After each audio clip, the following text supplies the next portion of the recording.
क्या आपने कभी सोचा था ममता बनर्जी के साथ ऐसा होगा? 15 साल की सत्ता और अचानक सब खत्म। वेस्ट बंगाल के विधानसभा इलेक्शन में जहां बीजेपी 2 से ज्यादा सीटें जीती, वही लगभग 80 सीटों पर टीएमसी सिमट कर रह गई, जो कि ऑलरेडी 15 सालों से सत्ता में थी। लेकिन इसके पीछे कई सारे कारण रहे हैं, हम उन्हीं कारणों पे आज बात करेंगे। पहला कारण है एंटी इनकम्बेंसी होना।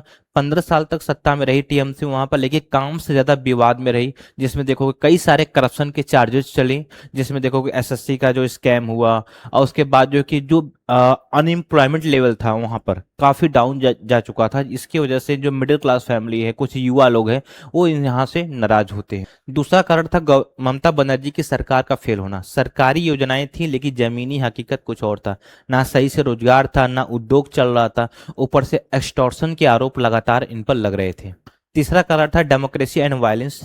पंचायत चुनाव में हमेशा हिंसा देखा जाता था, नगर निगम चुनाव में हमेशा देरी होती थी, और साथ में लोकतंत्र पर हमेशा सवाल उठता रहता था कि वहां पर वाकई में डेमोक्रेसी मेंटेन है या नहीं।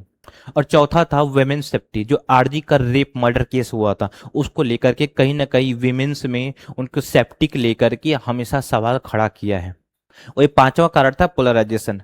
बीजेपी का घुसपैठिया मुद्दा, जो सबसे बड़ा हिंदू वोट बैंक एकजुट हो गया, जो असम राज्य के बाद सबसे बड़ा ध्रुवीकरण देखा गया यहाँ। छठा कारण था अपोजिशन का कोलैप्स होना, जिसमें इंडियन नेशनल कांग्रेस और लेफ्ट ये मजबूती से लड़ाई नहीं लड़ पाए, जिसकी वजह से बीजेपी के लिए लड़ाई और आसान हो गई। बंगाल अब बदल चुका है। सवाल ये है कि क्या ये सिर्फ सरकार की बदलाव है या एक नई राजनीति की शुरुआत।